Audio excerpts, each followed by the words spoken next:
Are you ready? If you're not down with that, we got 2 words for ya. What's up? I'm awesome. Hello, ladies. Hey, ladies. Hey, really? Really? Oh, yeah. Yes. Yowie, wowie. Like mom. Baby. To believe that. So you're going to sit there and tell me that not one person thought we have an opportunity to put Randy Orton and Ric Flair in a tag team and call it Orton Here's a Woo? Not one person. Nobody. I can't believe that.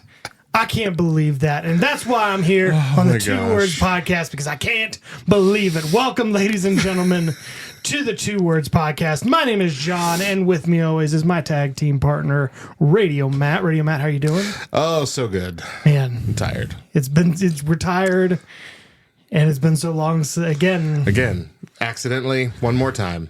Last time it was my fault. Well, that's true. Well, this time my kid got sick the night before we were supposed to record. So, but I think we've still recorded more podcasts than some of the other podcasts on the Love That Nerd. A lot of podcasts are having a hard time this season. This is just a season of life not good for podcasting, but we're here. We finally have made it back, and we are talking about everybody's favorite minor title, the Intercontinental Championship.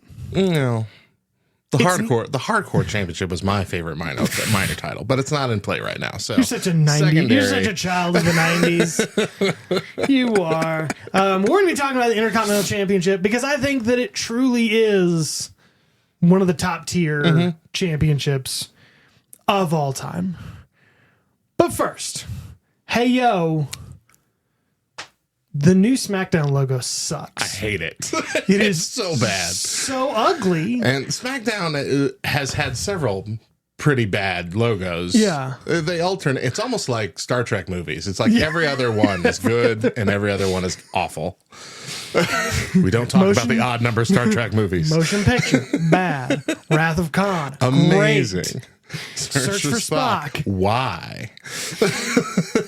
You know, you're right, because then it was Voyage Home. Voyage Home was fantastic. Voyage Home was great. Yeah. Undiscovered Country. Final Frontier, pretty good. Right. Generations, kind of a flop. First Contact, amazing. Okay, here's the thing, though, is I love Generations. I love Generations. Yeah, but it was still a flop. Generations, and I understand that. But for me, and I know that I'm an outlier, but Generations is one of my top 3 favorite Star Trek films. I think that's also the case for me. Yeah. It was the first one I saw. It might be that. It's what made me fall in love with the whole Star Trek thing. Yeah. I've realized that I love objectively bad films. I love it because of when Good they Burger? work. I love Good Burger. Oh, Good Burger, yeah. It's a terrible movie. The Mighty Morphin Power Rangers movie might be the worst movie ever made. Oh gosh, I watched that recently. I've had so much bigger memories. Then I saw the CGI of the fight.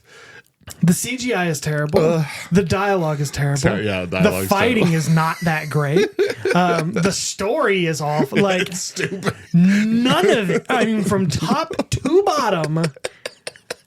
None of it is good. I think I watched that 24 times when I was a kid. It's the greatest movie.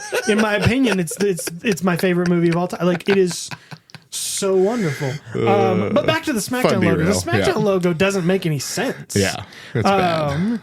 Because it's SmackDown is what it says. It's just one S. It doesn't, just because you cut the S in half, doesn't make it a D. Yeah, no, it's just, because if by the logic, then it has to be, then it's Cackdown. Cackdown. Smackdown. Smackdown. CM Ackdown. I just feel like graphic designers. There's got to have been somebody that could have made a better one. There's got to have been. If you're going to go for a new logo, have someone make a dozen options. Yeah. Don't just go for the first one. Yeah. It's bad. It's not good. It's not good. Hey, yo, Samantha Irvin is gone.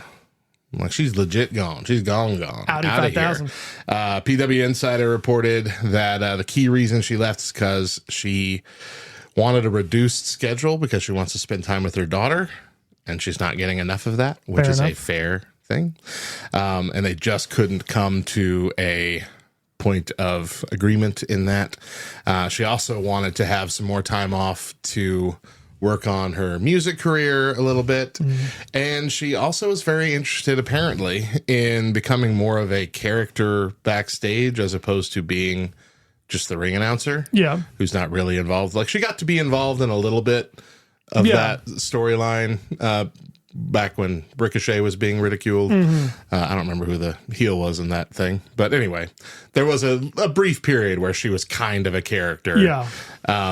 And she wanted more of that. Apparently wanted to be more character driven herself. Well, and that's how you know that she's a new parent, because she wants to spend more time. of course. Like you get into the 3s and 4s, you're like, somebody else, I could go back to work. Yeah. Right. Like, we're just spending a little less time, honestly. But so she is gone. She is not looking to jump to All Elite Wrestling to join Ricochet over there. Okay. That's not. This is not what she wants to do. I guess moving forward, and so she is apparently going to be working on her music career, but she can't use the name Samantha Irvin. But that's not her name. I didn't know even the ring announcers would have fake stage names. Interesting. But her real name is Samantha Johnson, which is a fine name. Okay. Yeah. I don't understand. Great. That's a whole side that's a topic. good Anyway, Lillian Garcia was back on Monday. I don't know if you saw Mondays yet. Yeah. She was back. She was rusty. Oh boy, she was rusty. The number one companions match tournament, contenders match tournament. Yeah. That match. But she is back. She will be back full time for the foreseeable future as the ring announcer, which is cool. She's a legend in her own right. I'm sure she will be a Hall of Famer at some point. Yeah, So. I think that once she gets back into it, she'll knock it back by out the end of the park night, and- she was killing it Yeah. again. It was just, but it was like her very first one. They Yeah. put the camera on her and everything, and she was doing it. And she's We're all, here. instead of contenders, she said Yeah. companions. Well, that's a shame. I mean, that really is a shame, because I mean, I love Lillian Garcia, but like Samantha Irving Yeah, was one of the better ring announcers She's since Lillian Garcia. she's the only one other than Lillian Garcia that I have known by name. Yeah, Fantastic job. and Mike Rome. Sure. Okay. Okay, so I knew that guy's name. Fine. I was thinking more female ring announcers. But still, Wasn't JoJo a ring announcer for a little bit? I could not tell you that. I don't know. Ooh, guy, we forget. We intentionally forget the JoJo era. Hey yo, the Motor City Machine Guns debuted on SmackDown, and nobody cared. Yeah, it wasn't. There wasn't a pop or nothing. It was an uncomfortably piped in crowd sound, because you saw their music hit. Nobody knew whose music it was. Their graphics are bad too. Yes, their graphics are they were pretty terrible. bad. And then like they came out and you heard the crowd go, and then you watch the crowd and they're just like, who are these guys? Like, we're still trying to figure out who you are. Match was pretty good match for a debut match. It was a really good match. Honestly, I just think that this is a way to get Chris Sabin as a singles competitor eventually. I would assume that would eventually like, happen. Yeah. Like, I didn't even know I knew that the Motor City Machine Guns were a tag team, but up until like 2 weeks ago, I didn't realize that Chris Sabin was Part of it. a part of it. Because like he's been kind of a staple champion there in TNA for so long. Right. But yeah, it was very odd how they were like trying to force us to think everybody cared about it. And then the clip came out and it showed them like walking back into Gorilla, and Chris Sabin goes, "Well, that's how you make an impact." And that's about exactly how he did it. And you're like, that was the dumbest thing you could have said. Oh, I don't man. think it was just, It was rough. Hey, yo. WWE are said to be very happy with CM Punk so far. Everything backstage and in front of the camera Really? has been going swimmingly. They are working on a new contract that might be much longer yeah. than the current one that I don't know if you got to see that interview with CM Punk talking about how quickly they had to throw that contract together, but it was like the minute before he went out is when they finalized it. He was driving to the arena without a contract. He was still sitting there without a contract for hours. Yeah. He was in a hidden room waiting for them to come to an agreement, and then had no idea what to do when he was going out in Gorilla because they hadn't had time to plan it. And Triple H's like, get out there. Just get out there. Say something. Go. Just walk just to be the CM Punk. cage. And he thought he meant the Hell in a Cell, the cage. Yeah. They just meant the cages that were on the stage for the teams that were in. But anyway, it was great. So yeah, the agreement is likely to expand. Reports have it that they will be picking up a feud with Seth Rollins leading into WrestleMania, which I think will be delicious. I'm loving it. I'm loving the whole thing, even if it's been the one feud. Yeah, he's been in for the bulk of a year. I'm happier with CM Punk than anything he's done in. I mean, even the stuff he was doing right before he left. Yeah, I think this is even better than that. He seems to kind of keeled out, I guess, a little bit. And, so yeah, I mean, good for. Also, I think it really shows how much the culture backstage has changed at WWE. Oh yeah, because he wouldn't be back if Vince was still here. Oh, 100% not. It would be too. I'm not sure we'd be watching wrestling right now if Vince was still there. That's probably true. It was on the verge. That's probably true. Have you watched all of that Netflix documentary? Yeah, we have not gotten through. We need to talk about it. Maybe a full episode talking about it because it's a lot. To quote the Dean, TV's just gotten really good lately.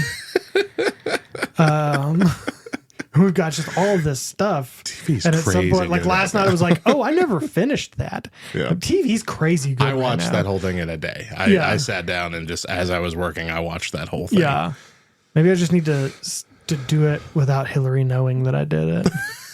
Because my wife also wants to watch it. Once Deidre and I gave up on the we got to watch all the new stuff together thing, life has been great. Maybe we need to do that. I don't know. We just don't have time anymore. I have stopped. So 100%. I've stopped asking Hillary, are you interested in watching this? Oh, I'm sorry. You wanted to watch that? Oh, I didn't know. We didn't talk about it. Like, just done. Just done asking. I'm not getting myself into that. But yeah, CM Punk. In fact, I watched that Hell in a Cell match this morning. I was watching it, and I mean that's peak, dude. Like that is. It was a really good match, and it was the first match of the night. Yeah, it should have been the last match. Should not have been the first match of the night. The only reason it wasn't the last match is because of storytelling reasons. Because they had to bring out the Rock. You can't do that after the first match. Yeah. But it deserved to be the last match, and it was really good. Yeah. Well, I don't have much today, but hey yo, we're not going to see Seth Rollins in the new Captain America film. They just scrapped all that. He was going to. Hey, his whole storyline. Yeah, I don't know what his storyline was. He was. What was it? It wasn't Hydra, but it was like the Den of Serpents or something. I can't remember the name of the group. Just cut the whole thing, and apparently they just scrapped all of his stuff. Like there's been footage of him like being filmed and stuff, and they're just like, yeah, we're just not gonna. That happens. And they also, and this is only kind of wrestling. They changed the name of the movie from New World Order to Brave New World. That's right. Yeah. I remember it was New World Order at one point. And I thought if it's going to be called New World Order and you have a wrestler in it, I expect a lot. and understand that now when you use the phrase New World Order, it's a lot of conspiracy and maybe some anti-Semitism. I don't know. Hey. Hey, not us. We love them. All right. My last thing is also more loosey-goosey here. Hey-o. What about that new Crown Jewel Championship there? Good night. Oh my gosh, it looks like a door. I need to look at it again. It looks like a door to gaudy hell. It is so bad. It's the latest attempt to make the Saudi Arabians happy because they want their show to be the biggest thing that WWE does every year. And so we have had the Greatest Royal Rumble with its title that Braun Strowman owns and never gave up. Yep. And never mentioned again. We had the Best in the World trophy that somehow Shane McMahon ended up winning at Crown Jewel 2019.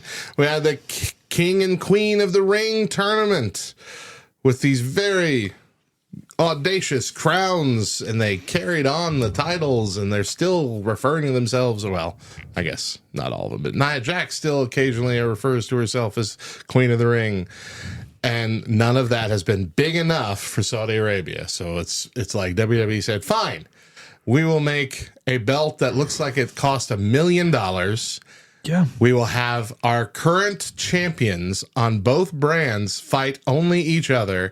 They will only be able to fight for this belt at Crown Jewel in your country. We will not even show it off on their shoulder in America. Like, and then they'll just come back for another match the next year or something? No, it's just they win it that year, and that's their trophy to keep. They win it, and then there's a new one the next year of whoever's the champion there. But I mean, it does give them the 4 top champions, you know, which I guess is the best you can think of, best you can do. Can't bring back Yokozuna. Yeah, guys, I'm sorry, you're not getting Yokozuna. Quit asking. We're done. We're done trying to get back Yokozuna. It looks like a class ring that belongs to a guy who peaked in high school. The class ring of the Jolly Green Giant. Like, yeah, it's not. There's so much. Will they make one of those mini titles out of that, though? Then it would be kind of like a ring. Have you seen those mini titles? If they didn't cost like $50 a piece, I'd want all of them. Yeah. They look super nice. It's okay, I guess, but it's not terrible. It could be worse. You can't tell what it is. It's a belt made of static. It's a belt made of gold static. It hurts your eyes to look at too closely. It's just like I'm trying to see it.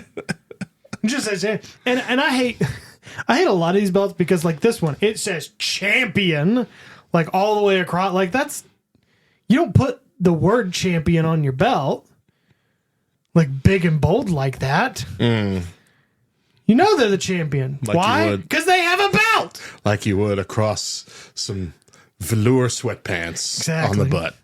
Champion's coming back. That brand. Is it? Yeah, when I was in school, like that was the brand when like you couldn't afford the good stuff. Oh. And now apparently it's like that's the one everybody wants. That's the one you want. I don't know. I've never been hip. but you know. I am excited for Crown Jewel though. I do I've always liked there was a stretch of time where they did a Night of Champions pay-per-view. Yeah, where it was champions versus champion from both brands, and I've always loved those nights. Night of Champions, and then they kind of tried to do that at Survivor Series when they did the brand split. Mm-hmm. But then they started unifying all these titles. So they need to. I'm also hopeful that changes. That the status quo that we have right now, with both the two brands and the titles that we have, stays this way for a decade or more. Yeah. Because it's like every 2 years, Vince McMahon changed up how we were doing things, and it was just so convoluted and confusing. We need a family tree for the belts. Like, these two belts got together and made this belt, and then these two belts got together and made this belt, and then those two belts got together and made this belt.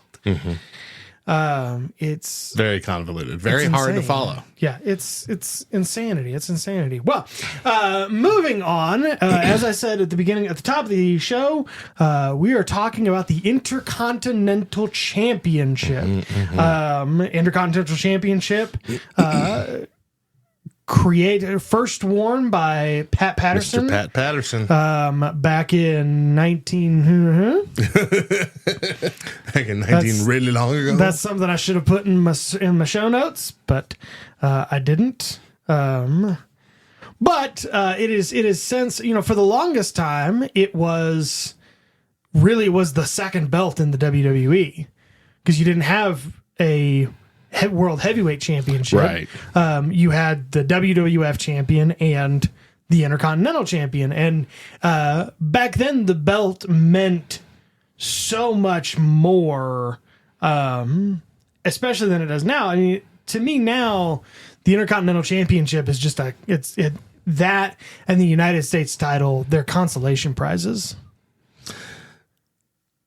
It feels like it's the title you give to Logan Paul because he wants to be a champion and you don't want to make him WWE champion. 1979. 1979.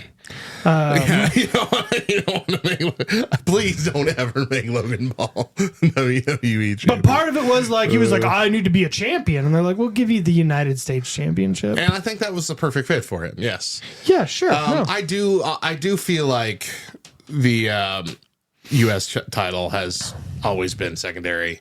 Because it was that way in WCW. Like it looked horrible in WCW. It's like they didn't even care enough to make it look good. Wasn't it basically the World Heavyweight Champion and someone like slapped an American flag on the top of it? Like, yeah. And then they made it worse after that and small. They made it tiny at one point. Yeah. Where it just looked like a toy. It looked like a kid's belt. Yeah.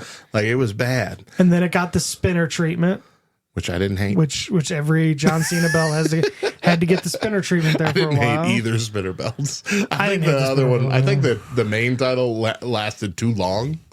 It should have been a spinner title for as long as it was, but it was still great. Yeah, that was a fun era. Yeah. What's your favorite version of the Intercontinental Championship belt? And why is it the white strap? Yeah, it's that one. It has to be that one. It's beautiful. It's more reminiscent of the original title. Magnificent. And it just looks so good. The white strap is so good. And we'll never have it again because they've moved to making all the women's championships white strap belts. Yeah. So you can't do that again. And that makes me really sad. I thought about that the other day. Like, we will never see the white strap IC belt again. Yeah. I really loved the white strap. And then when they moved to the black one, when Shinsuke brought to the new one, I'm like, I've never liked that belt. Always thought that belt was it, and it's not ugly. Yeah. It's just not a good. It's just it was not a cool weird belt. design. I remember that. And again, to me, because I loved that belt so much, and it looked like the original, and I don't know. It's such a good, and I know that they're moving it a little more towards like the old design. Right. It's similar. Because they're adding like the blue in the logo, and it's almost all that a other mix stuff. of the two. Current IC champion Jey Uso, main event Jey Uso. Did you not finish Raw? Apparently not. Who's the IC champion? Braun Breaker now. Yeah, he Braun got Breaker. it back. I'm not bad about. I'm not mad about that. It was a great match. It was a fantastic match. Because right now, what they're doing really is great with the IC title. Is they're using it to give guys a first initial push. Like that's what they did with Gunther, and it was great, and it worked out really, really well. And then they got it on Jey Uso when they were deciding he was going to be a singles competitor. And that's great. And now they want to push Braun Breaker, so they give him the ICJ. And like look, Jey didn't hold it for very long. No. That's fine. Like a month, that's fine. the fact that he now has that on his resume is something that needed to happen. Yeah. He's been there for so long. He's been trying to do a singles run for so long. To get through this whole singles run without holding a title for any length of time would have been devastating because they're about to go back to tag team. Yeah. The whole thing, the big push at the end of that match, if you didn't see it, and spoiler alert if you didn't, sorry, is at first it was the New Bloodline trying to convince him to come back. They showed up and they're like trying to help him in the match, and he's getting madder and madder that they're doing that, so they just beat him up instead. But that's the pull. The storyline is coming to a head for Survivor Series of Bloodline versus Bloodline. Yeah. It's going to be great. I'm really liking how the storyline's playing out so far. But you got to have Jay back for that. And so I'm glad that they at least gave him a brief period of time as the champion. And everybody loved it. Yeah. Every fan. Fantastic. 100% behind it. Fantastic stuff. But Braun's going to do great too. Yeah. Who has been your favorite Intercontinental? He's like in your top 3. Yeah, I got 4 actually listed here. Okay. I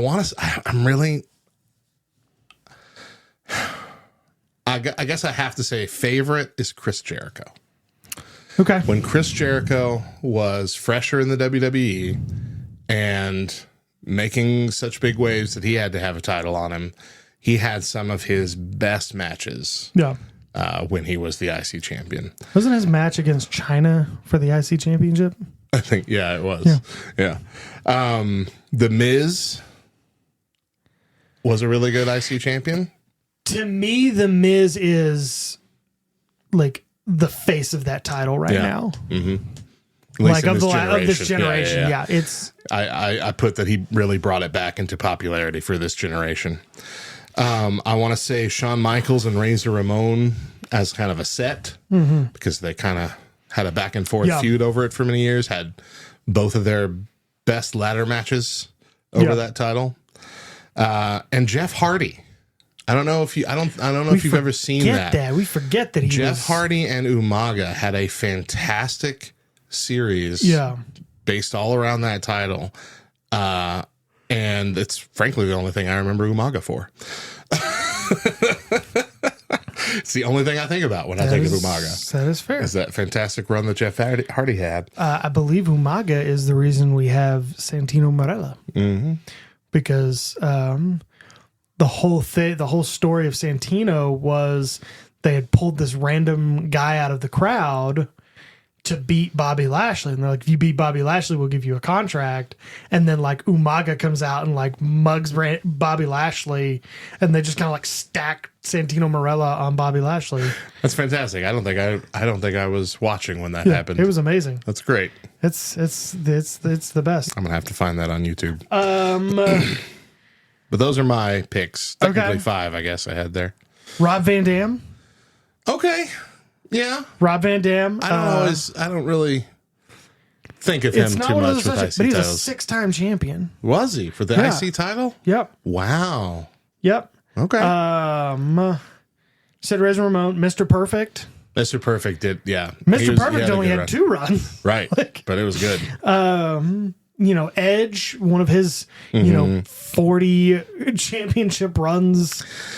I feel like there are some people who have had long runs with the IC title or multiple runs with the IC title that I was never happy with, not because they were bad at it, but because I felt like they deserved more. Yeah. You know what I mean? Mm-hmm. And like for the longest time, I was kind of holding a weird grudge against WWE after they stopped being the tag team, after Edge was going in the singles competitor. And like, he is so good. Yeah. He's so entertaining. He's so charismatic.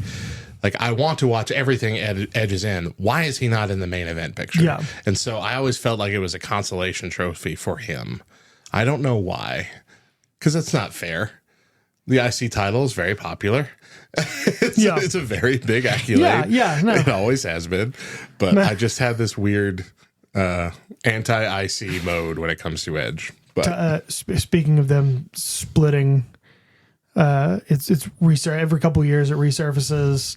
The moment when Christian comes back to challenge Jack Swagger, and Todd Grisham, like the music hits, and Todd Grisham goes, "It's It's Christian. And that's how he said it.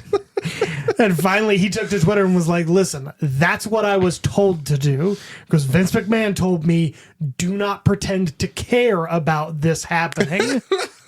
So he just goes, it's Christian. Yay. Macho Man. Yeah.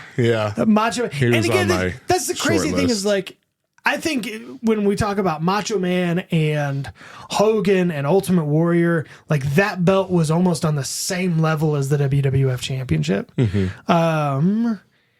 Can we talk about Honky Tonk Man We can talk about it also. and why Yeah. everybody's like, oh, the quintessential Intercontinental Champion? I'm like, no, he wasn't. He's on every list. Oh. Everything. It's the Honky Tonk Man. Like, no, it's not the Honky Tonk. Honky Tonk. There have been, I don't know, 48 Intercontinental Champions, and he's worse than 47 of them. Probably 45. I don't People know. love Talkie Talk, man. I don't know. I'm right there with you, but I think there's something about him that we just don't get that they got back then. He might have been the longest. I know he was Intercontinental Champion for a really long time. Yeah. But that doesn't give us that doesn't do anything here. That doesn't mean we should love you. Yeah, it doesn't mean I have to Elvis like ripoff. But even, then moving into like Shawn Michaels, and you mentioned Shawn Yes. Michaels, Razor Ramon, Shawn Michaels, granted, you put a title on Shawn Michaels and he's going to elevate it. Mm-hmm. Like you could have put the women's tag team championships on Shawn Michaels and he'd have made it relevant, And he really did, because it had been slipping in its grandioseness up until that point. And Yeah. a lot of people credit him for bringing more prestige back to it at the kind of early rumblings of the Attitude Era. Yeah. Which I agree. It was good. Now, the thing about Intercontinental Championship matches, when you start to look at your list of like the best Intercontinental Championship matches, most of them are just matches that you put on the greatest matches of all time. And then you look back and go, oh, yeah, that was for the Intercontinental Championship. That wasn't even for the world title. Yeah. You completely forget that Shawn Michaels and Razor Ramon was for the Intercontinental. Like, Right. that was for that was a title match. Yeah. It's No, rarely it- even mentioned when they talk about the match Yeah. on It's just- YouTube or whatever. It's just amazing. It's such a good match. Was that the one where they had two titles? There was like a fake title. No, I think that was one of the ones with Ultimate Warrior. Maybe.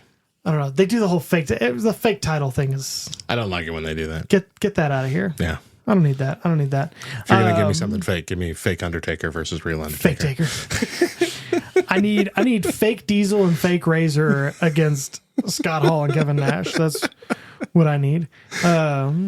Fake Diesel being It was Kane, wasn't it? Yep, it was Kane. Glenn Jacobs. it was Glenn Jacobs, who's recently come out in support of made a video in support of Donald Trump. Okay. It was him and Undertaker. And they were like I didn't know sitting they were with, together. I knew the Undertaker was there. I didn't see the video though. They were both there, and it was like on this side you've got Donald Trump, the Undertaker, and Glenn Jacobs Kane, and on that side you've got Kamala Harris, Tim Walz, and Batista. And like, what is this world? What a weird election we're in right now. What's happening? What happened to us? I'm really looking forward to November 5th. Let's just put a nail in a coffin here. Whichever way we're going, let's be done. Give us a couple more years of reprieve. Ronald Reagan, the actor. Like, that was the biggest question we had back then. Was the Secretary of Defense Jerry Lewis? We do a Back to the Future pod. No? All the time. Okay. All the time. Anyway, I do that every week. So every other week. Miz and Dolph Ziggler at No Mercy in 2016. Dude, I forgot about Dolph. Dolph Everyone forgot Ziggler. about Dolph. Yeah. And we'll talk about that in a second. Randy Savage and Ricky Steamboat at WrestleMania 3. That was for the Intercontinental Championship. It was. It's one of the greatest matches ever. It was really good. I mean, it's it is one of the best. And like, I don't even think about it being for the Intercontinental Championship. All right. Yeah, Dolph Ziggler. Let's talk about Dolph Ziggler for a second. Or this whole thing. You realize how little WWE cares about the Intercontinental Championship? Because back when they were doing Table for Three, they did an Intercontinental Champions Yeah, I remember that one. Yeah. And it was, do you remember who it was? No. It was Daniel Bryan. Great. Mm-hmm. It was Dolph Ziggler. Fantastic. Mm-hmm. And it was Ryback. Oh. And that was the best they could find. Oh. That was the best third they could find. And it might have been because he was Intercontinental Champion at the time, or he had just been Intercontinental Champion. Yeah, something like that. That's almost certainly why I didn't watch it then. I can't stand Ryback. And well, the episode's pretty funny because it's just Dolph Ziggler and Daniel Bryan crapping on Ryback, and it's just them making fun of him for like 30 minutes. All right, maybe I have to catch it. It's pretty fun. It's pretty fun. Do you have any other matches that you? So I mean, we kind of touched on it, but of course, the Razor Ramon Shawn Michaels WrestleMania 10 match, and then the follow-up one at SummerSlam 95. Mm-hmm. It wasn't the ladder match, but it was almost as good. Both of them fantastic matches. But I have more recent ones on here involving Gunther. Gunther versus Drew McIntyre versus Sheamus. Good WrestleMania one. 39. Fantastic one. Was crazy good. And then Gunther versus Sami Zayn at this year's WrestleMania was amazing too.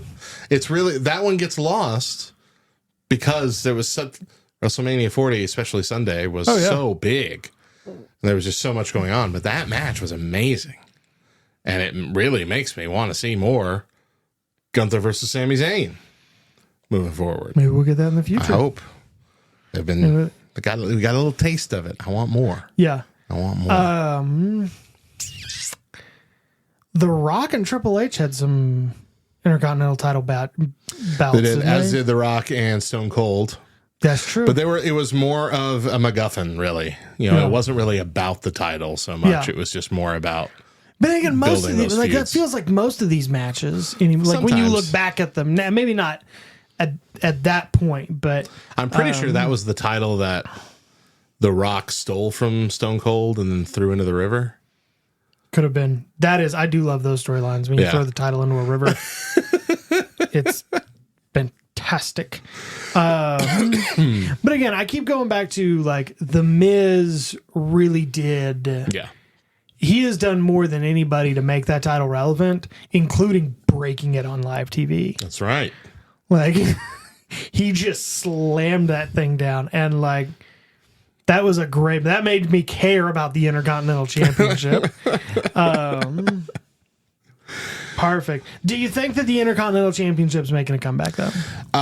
In a way, yes. What it seems to be becoming right now is the TV title. Like, it's the one that is recently, anyway, defended the most on normal Raw. I guess it's just Raw on Raw. Yeah. Which, there was such a long stretch of time, I feel like we're just kind of coming out of, where you almost never defended a title on the TV products anymore. It's weird to do that. Yeah, it was. And that back in the Attitude Era, it was almost every week. And it was usually the top title. But like almost every week, there was at least one title legitimately being defended in a way that you did not know who was going to win. Yeah. Nowadays, we just had the two swaps from Braun to Jay and Jay to Braun, both of which I don't think anyone was like, oh, they're definitely keeping it on or they're definitely handing it off. Like we kind of didn't know. Yeah. But that's kind of rare. Usually when there's a TV defense, it's like, well, we know they're not going to change hands here on SmackDown, like that. But I like the fact that it's to the point, at least now, and I hope it stays that way, where it's defended enough and changes hands enough that we don't know what's going to happen. And I like them having something of a little bit more prestige than the tag titles or whatever be put on the line on TV. It just gives it a more event feel. For too long, I think we just got used to, the main event's going to be the people that are going to fight at the next pay-per-view for a title. They're just going to fight now in advance of that. And it's not going to have a real finish. And that's how we're going to end the show. And while those can be fun, it just doesn't make the main TV shows feel like appointment viewing, like things you need to see. This kind of stuff makes me want to watch the whole show. Yeah. Like, I have the option now because they're putting it on YouTube of doing the full recap, of each show that lasts 10, 15 minutes. And I get all the main things. When we're doing stuff like Braun Breaker versus Jey Uso for the title on the line, that makes me want to watch the whole show. It's an important thing for retention of like viewership. And I think that they're going to be doing that simply going into Netflix's era. Because why would Netflix want it if you're not going to do something great? Yeah, of course. On the show every week. Yeah. Which, speaking of that, and commentators and announcers, Michael Cole just announced that he signed a huge multi-year deal that he will definitely be on Raw when it comes to Netflix. Fantastic. In January. So I'm excited for the change that's going to come with that. I'm hoping it's just not a lot of, well, let's use the F word because we can. Yeah. Because we're allowed to now. But I am looking forward to at least not having to have the entire audio cut every time the crowd starts chanting the S word. Holy S. And then it's just, and then I'm just listening to silence for the next 15 seconds. Yeah. Fun, interesting, some interesting guys who have never held the title. John Cena. He's never been Intercontinental? He's been U.S. champion a few times. Yeah. Wow. The most surprising one, Undertaker. No, I buy that. I think he's only had 2 titles, right? It's been the main title, whatever it is, and the World Heavyweight title, and the tag titles with Kane. Yeah, like he hasn't had a secondary title beyond that, has he? I don't think. Maybe not. Because it just wouldn't fit his character. Yeah. It'd be like The Fiend being Intercontinental Championship. Yeah, Fiend also not being on Intercontinental. That'd be weird. Mark Henry was never Intercontinental Champion. I feel like he would have been fine. Just let him be Intercontinental. Just let him. He seems mid-card. Maybe that's why he left. This list here, and it's from Sportster, claims that Hulk Hogan was never Intercontinental Champion. Well, I believe that. By the time we got into...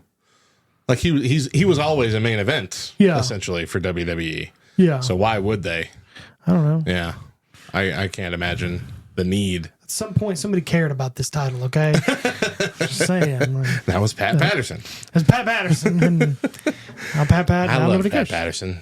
I may have only known him as in the last few years of him being on TV alongside Gerald Briscoe. Yeah. But golly, he was fun. Those two were fun. The best. Fun people. The best. Well, the cronies. Yeah. Well, that's our discussion on the Intercontinental title. If we missed someone or something, head on over to our socials at 2wordsLTN and let us know. Like, what did we miss? Or in the comments of this video. Or in the comments of this video. You can just we're on video now. This newfangled. The new age. That's www.youtube.com // V equals sign question mark HTTP colon. This video's title is B capital H7 little c. Oh gosh. It's impossible to give someone a link to a YouTube video verbally. It just, it's unnecessary. But we will hopefully be back soon. Oh Lord, Lord help us, help us get this podcast done. If you have control, let me just give you some advice. If you have control of your own schedule, and there's nothing keeping you from doing anything in life, just don't have kids if you want to keep it that way. Because I love my daughter. He loves his kids, but they get in the way. They get in the way of life sometimes.